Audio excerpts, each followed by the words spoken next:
Give me a second here. I'm going to go ahead and stream this.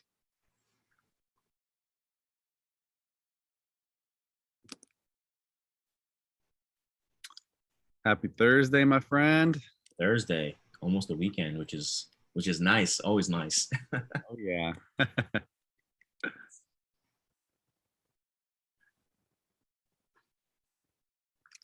All right, well, let's kick it off.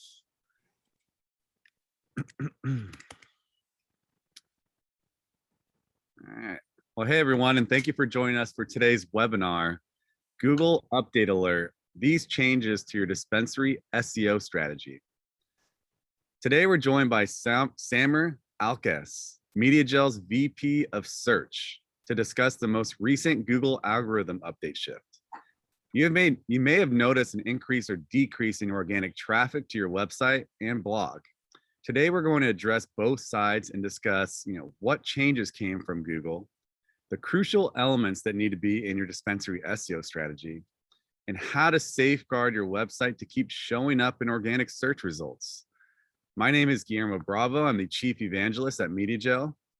We focus on connecting cannabis, CBD, and alcohol businesses to compliant consumer audiences across devices, media channels, and at every stage of the customer buying journey. I personally have 20 years of experience in both startup and agency environments, and my passion is spearheading initiatives to drive sales, expand lead gen, and develop intuitive strategies to drive growth and mass adoption.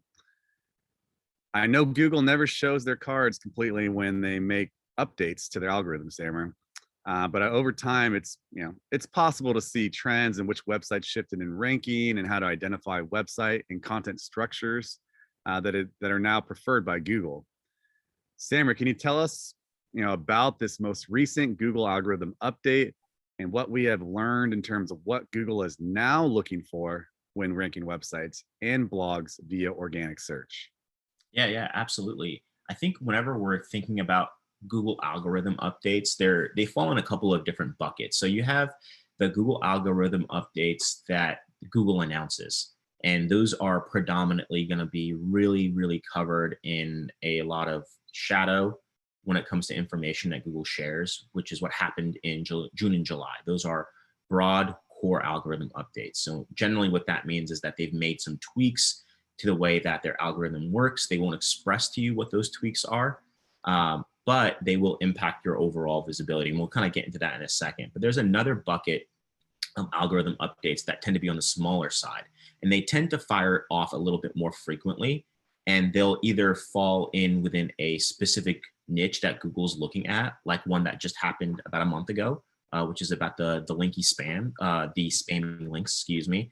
Then we have other ones also that aren't even that specific, but they're looking at another section of your website that could really impact visibility if you lean on a certain part of your website, which we'll get into in a second for visibility. But if we're talking about the big boy, the big guy that really changed, that was in July, and that was your broad core algorithm update. Generally, whenever Google in the past, whenever they made broad algorithm updates, they try to space them out a little bit, maybe one every 3 months, one every 6 months or so.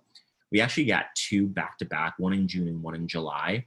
Wow. And the big thing that I really want to just express to everybody is that whenever Google is making algorithm updates, it's not always to stop something bad that people are doing, right?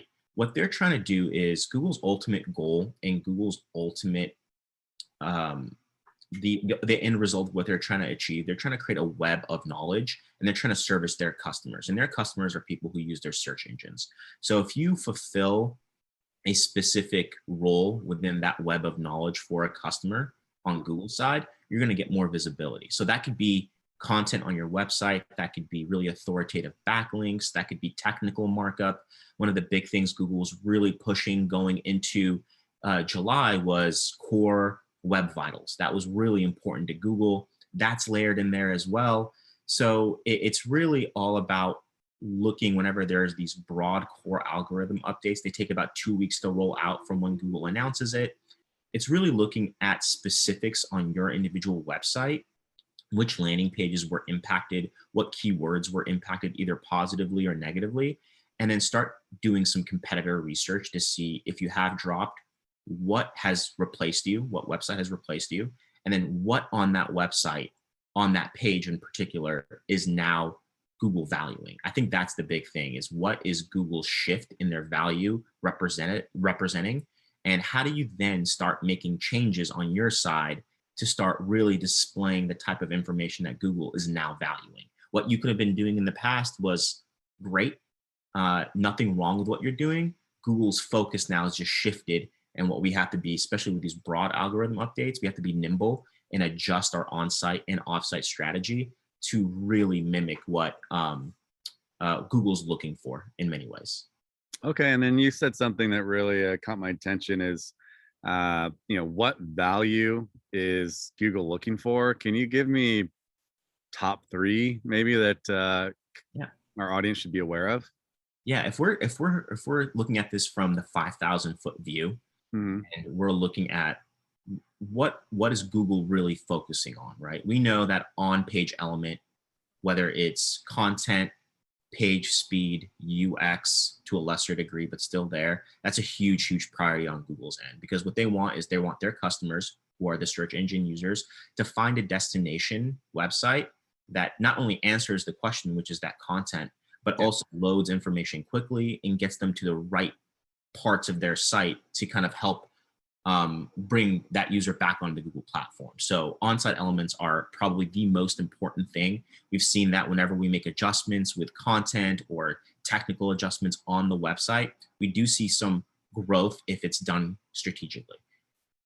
The other elements like link building, that's something that we'll get into in a little bit. That's important, but something that Google's been beating the drum on for the last probably 5 or 6 years is it's not volume of links. Volume of links do not matter to Google. If you get a lot of links from really, really low equity websites that are not associated with your vertical, Mhm. and you're probably not going to really see any really positive momentum.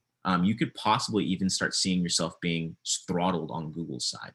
But getting authoritative links, making sure that those links have some sort of a correlation to your vertical to some degree, and they're also not part of a link farm, not part of a PBN network, none of that stuff that really Google tends to frown on. That would be element number two. And I think the very last one is, it comes down to, it's a combination of both on-site and off-site, which is, what is your overall website strategy when it comes to your long tail and short tail keywords? And then how does that play into your link building and your website content development? I think that's a really vital part that feeds into point one and point two. Wonderful, wonderful. Thank you for that, Sammer. And I have seen that Google cut down on domain crowding in search results. Can you explain what domain crowding is and how this algorithm shifted rankings? Yeah, absolutely. So what domain crowding really is, if we're just trying to make it as simple as possible, it represents the number of your pages that are on page one of Google. So if somebody makes a search, let's say they're searching for cannabis dispensary in Atlanta, as an example, and you in the past might have a Google map result, an organic result, maybe a FAQ, and then maybe you have another landing page, maybe it's your store page or your home page that's ranking in position number 9. That's technically domain crowding. So it's just your domain ranking too many interior pages within the top page of Google. What Google's trying to do is they're trying to diversify results to get the best possible answer to the end user. So what Google started doing, they actually started doing this about earlier this year, is that if you have a ranking on position number 3 in the regular search results, and then you have a ranking on position number 8, if they see that there's more value for a search because your position number 3 page provides the right information, what they're going to do is they're going to actually devalue your ranking in position number 8, drop you down to position probably number, somewhere on page 2 or 3, and then they're going to move up somebody from page 2 that might be able to answer the same question. So what you're seeing is that your top ranking won't drop. It shouldn't drop. But if you have a secondary or a tertiary ranking page on that first page of Google, then you'll start seeing those drop down into those secondary pages, and then you'll start seeing more competitors. So what that means is that your on-site content needs to be really refined.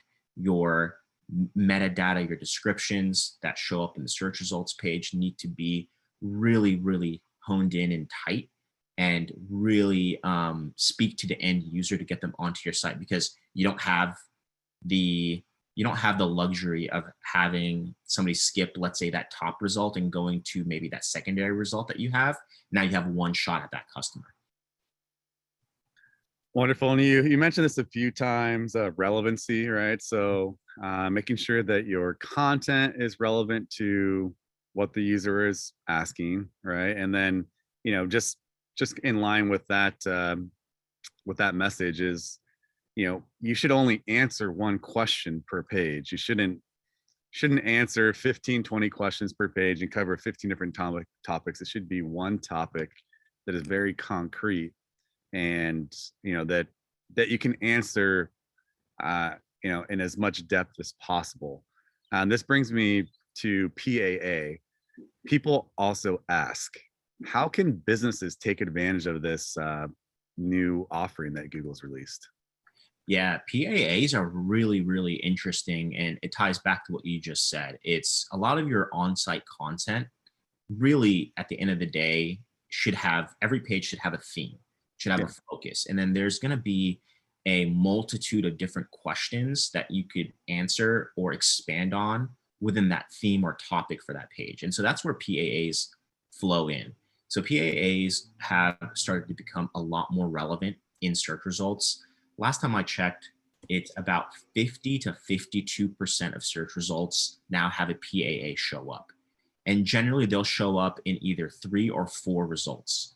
And the biggest thing about PAAs is that they are, in essence, infinite in nature. So you can have, I think we've all had the experience where we've expanded the PAA to look at a question and an answer, and then all of a sudden you get 3 more or 4 more. So those are actually infinite in regards to the number of questions and answers that Google is looking for. Now, the interesting thing about PAAs is that they are really focused on really quick blurbs of information. So formatting is important to a degree, but not really. What we found is that generally paragraphs, short paragraphs, do really well. Lists do decent as well. So if you see a lot of PAA results, they're always important, like about 50 to 60% of the time they're in that paragraph format. Another 10% to 15% they're in that list format. It just allows Google to grab that information and then really serve a quick answer to a user. But the interesting thing about PAAs is that whenever, let's say, you have a competitor that you're not really able to pass in the SERPs, and you've built content, you've built links, but they just have a lot more authority than you do, a really great area to look at when it comes to potentially leapfrogging them within the organic search results is PAAs. What we found is that by looking at the keywords that you're targeting, looking at the keywords you're looking to grow into, you can start identifying within the different platforms like SEMrush or Ahrefs. You can start looking at, all right, do these keywords, both short and long tail, have PAAs? If they do, what's Google actually showing from a results standpoint? And does our competitor, who you're trying to leapfrog, have PAAs for those terms? And being able to develop a secondary strategy to really expand into PAAs as you're growing your natural results would be a really great opportunity to look at from a low-hanging fruit perspective, because you might be able to really leapfrog them a little bit quicker that way. And in regards to PAAs, is there anything on the scripting side or schema side that you need to mark up to enable better indexing of those questions? So there isn't a lot of information in regards to if schema markup really helps facilitate the rendering of PAAs. What we have found is that if you do have a blog post or article post on your website, it's always, always, always better to have article schema incorporated in there, or schema elements on your landing pages that call out maybe your organization, or if you have a local page, making sure you're calling out your local schema, stuff like that. That's always really important. How much of a weight that plays in PAAs in the early stages is still unclear on Google's side, but I would say from a deployment standpoint, I would always just play it safe, deploy article schema like that FAQ schema. If you have FAQs on that page as well, those are always really important and pretty quick to deploy, just covering yourself. So if Google starts leaning on schema a little bit more for PAAs, you already have it set up. Yeah, great point. And on my side, is kind of a trick I use is I use the PAAs as a keyword research tool. Mm-hmm. So I'll search for, let's say, where to buy the best weed in San Francisco, and then it'll suggest, where can I get vape, or what are the best vapes in San Jose, or whatever it might be, and you can find different keyword groups that you want to target, and I just use that to group different keywords, and then I can add that to Ahrefs and then get more keyword suggestions, and just come up with topics, right? So it's a great way to come up with topics, do your keyword research, look at the PAAs, and then use that to add those keywords into your tools, find competitors, what are they doing. A lot of those competitors, especially for SEO, are going to be publications. They're not going to be actual competitors to you. So like Leafly will post something like top 10 dispensaries in San Francisco. That's going to be your competitor because you're fighting for the same results. So it's not always going to be a direct competitor as far as someone that sells the same products. It's a competitor in the organic search results. So just keep that in mind. And it's a common view that, loss of rankings or traffic is a sign that a web page, did something wrong. But that's not the case, right? So, Google made a statement, Sammer, saying that sites that lost rankings don't have anything to fix. Can you unpack this statement for me?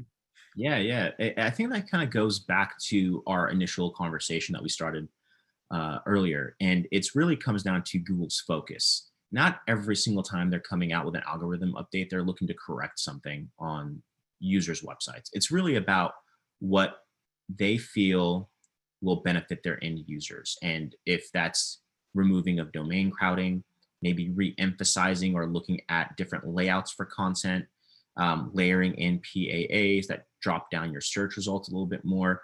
It's not about fixing your website. If you start seeing drops in your keywords post algorithm update, and what I always encourage everybody is when there's an algorithm update, you're going to see fluctuation more than likely.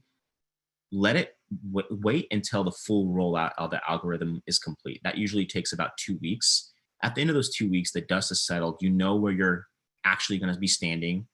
And at that point, start doing some competitor research, start doing some SERP research, and start identifying if you have dropped, okay, what has now Google replaced you with? And what is happening on that site? What is happening on that page? Are they answering something that maybe you're not answering that Google's now valuing? Start looking at some of those long tail keywords. So it's not about correcting, it's about pivoting. Make sure that you pivot to the new vision that Google has for the search results, and making sure that you're doing your due diligence. And at the end of the day, I guess correcting is not the right word, adjusting your on-site and off-site strategy to really mirror what Google's looking for. Yeah, and I've seen some shifts in types of content that are showing up as well. So, pre-algorithm update, it was content. As far as like web pages, now I'm seeing podcasts in there. I'm seeing video from YouTube. Obviously, that's Google owns that search engine as well. So keeping that in mind when you are looking to diversify your content and your targeting is, yes, you want to do blog posts, but you need to do video content. It's very popular now. I mean, YouTube's one of the biggest search engines as well, right there with Google. And then create images. We can do infographics. You can do audio. So really just keep that in mind when you're trying to diversify your content marketing approach. And then Sammer, like knowing the key elements that have shifted in the algorithm update, like what are your top recommendations for cannabis companies that have seen declines in rankings?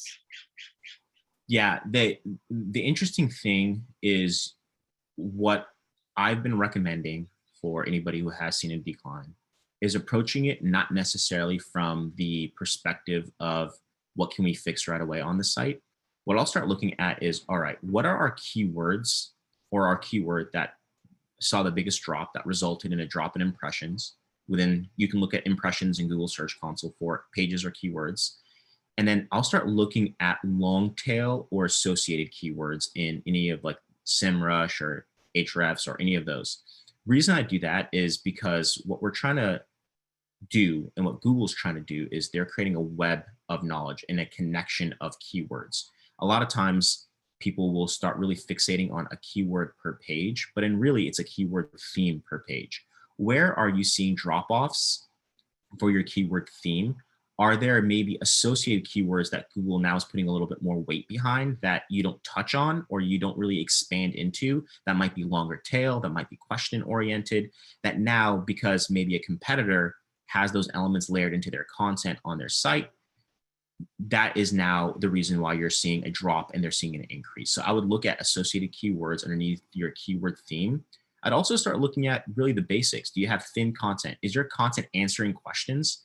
And going back to PAAs, I think this is a really great way, and you touched on this, is looking at the PAAs that show up for your keywords that you have lost rankings for. That's a really good directional piece of information that Google gives you on what people are really thinking about and what people are really looking to get more information on. So how do you start layering some of that information in within your content and start really making a more informational, robust piece of content? The way I look at it is, if I'm on a website or we're creating content for a website, does it have enough information for me as a user to feel good about when I leave the site? Or do I have to go and make a secondary search or a tertiary search to get more information? So I always encourage everybody, when they've seen a drop, look at your keyword themes, look at your associated keywords, look at trends when it comes to the type of associated questions that are being asked for that topic. And are we hitting on those factors within your landing page? And then also make sure that you don't have any errors within your markup, no landing page issues, stuff like that. But I think if you start off with keyword theme and start looking at your competitors and associated keywords that are long tail and question focused, that'll really give you a great starting point to really start unraveling the mystery of why you might have had a bit of a drop on the organic side. Yeah, that's a good point. It is a mystery, and you can use all the tools and the best practices that you like, but in the end, like, Google doesn't hold that tight to their chest, and they're not going to share it. What this is their baby, right? They want to provide the best experience for customers when searching, and they're not going to allow companies doing like fraudulent or black hat tactics to benefit from their platform, right? They need to maintain this authority and domination for organic search in the United States. So they're not going to give that up, and it's just becoming more intelligent. They have artificial intelligence now. They know what's going on. They've seen the history of everything that has gone on for the last 20 years. So you're not going to outsmart Google. So just do the best practices that they recommend.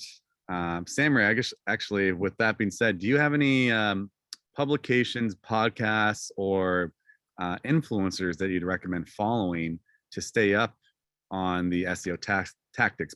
Besides yourself, I just posted your LinkedIn in the group chat. Everyone can follow Samer and myself. But yeah, any recommendations on like where people can do some research? Yeah, there are some really, really great blogs out there. SEO Roundtable is a great place. Moz, we all know, is a good place as well. But there are some of those not as frequently updated, but really great knowledge-based websites like Backlinko. I think Backlinko is a really great resource.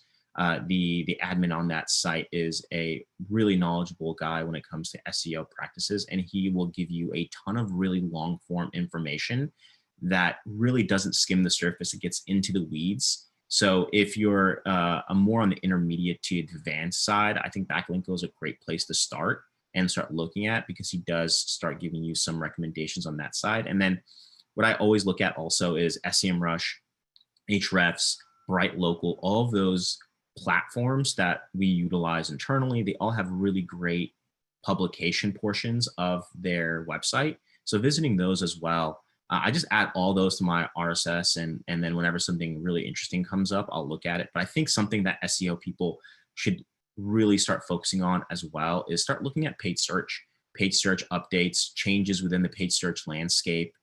emphasis that Google may be having in certain elements of paid search. The reason that's important is SEO and paid media, they play together a lot more than people expect them to.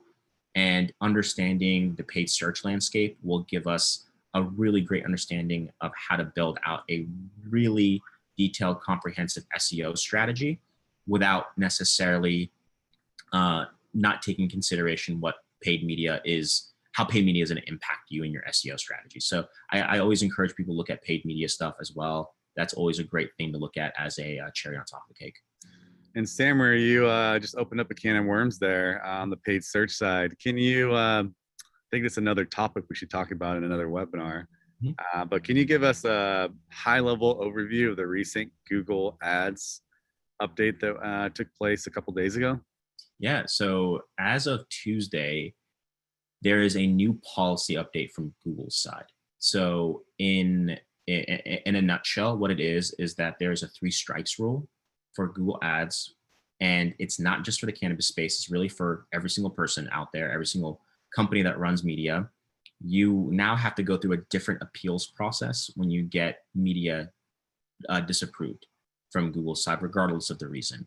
And I think the really interesting thing about that is understanding why and how frequently you're getting disapprovals, being on top of the communication internally, and building out a really comprehensive next steps plan for if something does happen. That's been a priority of ours internally here.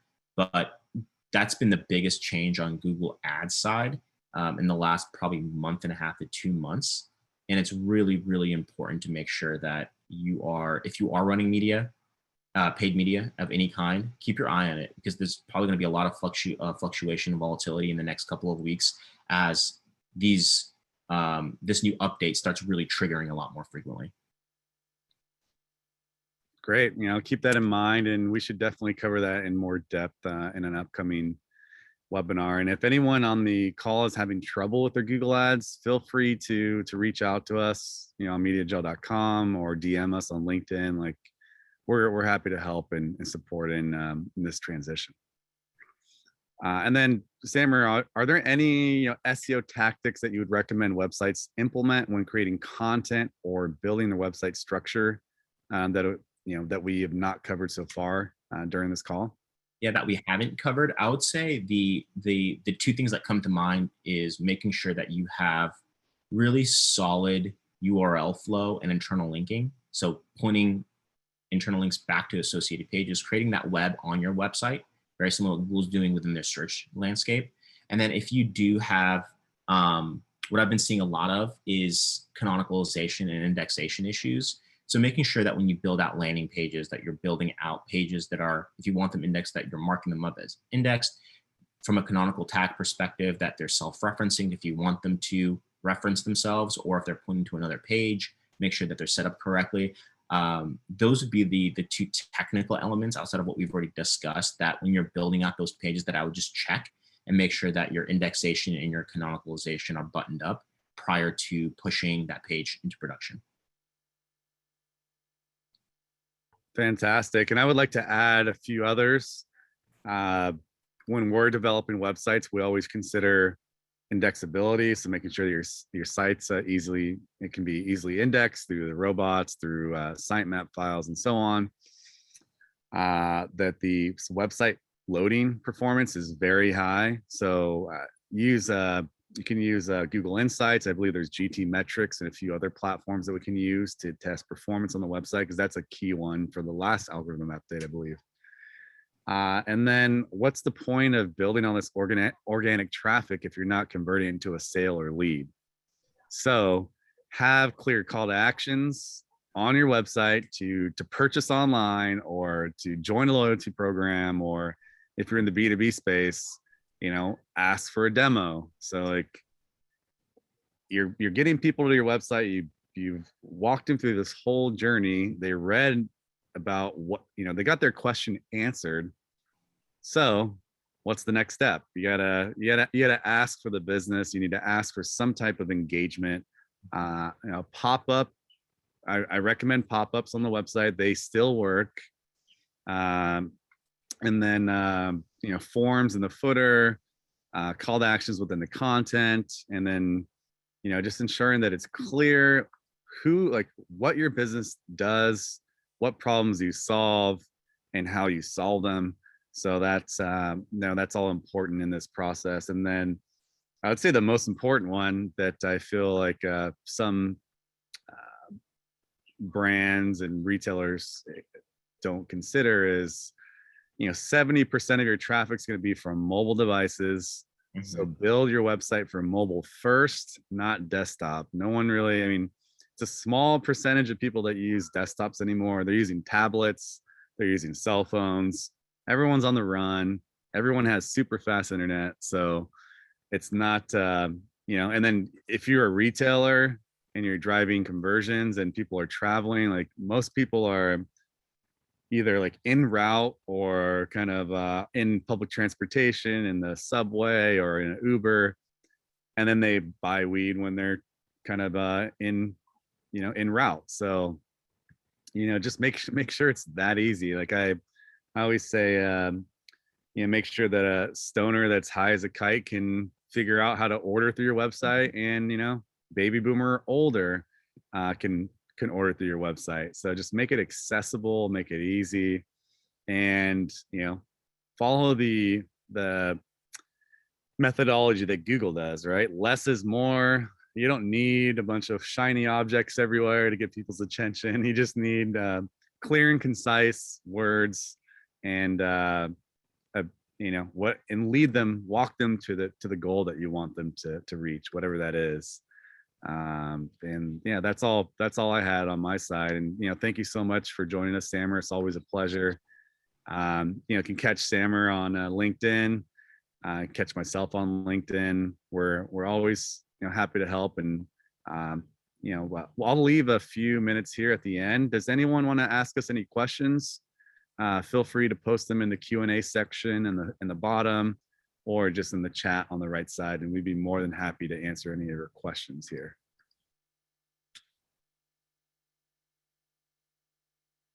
All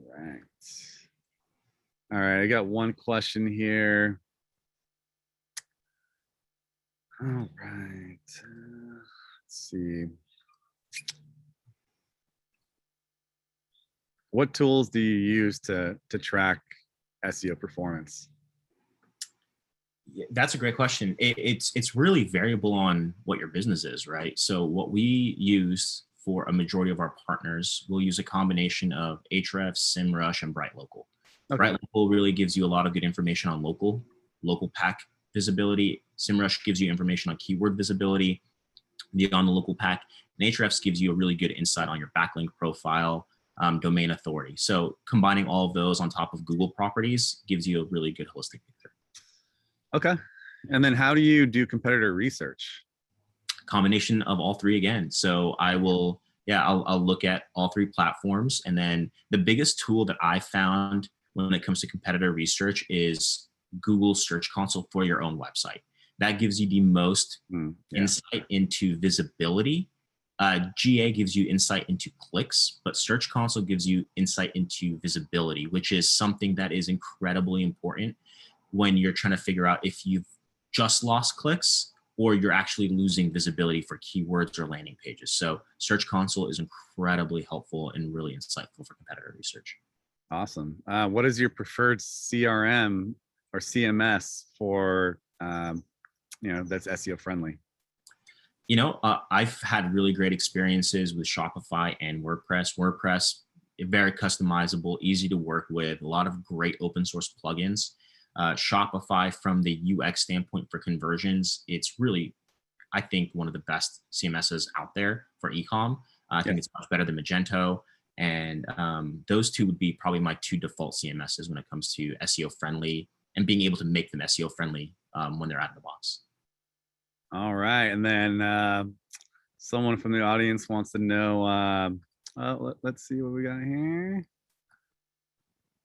We just said thanks. Oh, who's your favorite superhero, Sammer? Oh man. Oh boy. Honestly, I know this is probably going to be a massive cliche. I really like Iron Man because seems like he's really snarky, which is funny. Oh man, yeah, I don't know who I do on mine. That's a good question. Yeah, probably what's Magneto or what's the guy that's like psychic from the at the that kind of leads the whole Marvel crew. Is that Professor X? Is that Professor X, yeah, I like one of the him. wrong people to ask this to? Oh, well, I got another one for you. If you could have any superpower, what would it be? Oh man, transport like teleportation would be great. Being Teleportation, uh, like back in time or through another location? another location. I don't care about what's happening in the past anymore. Just No. another location. I think that'd be So you got a teleporting. Where are you gonna go to first? I'd love to go to probably somewhere in Spain, Mallorca, Barcelona, somewhere like that. I think that'd be great. Okay, all right. I see you. Nice. I Well, brush up on Spanish. yeah, you got to brush up on it. Well, thank you again, my friend.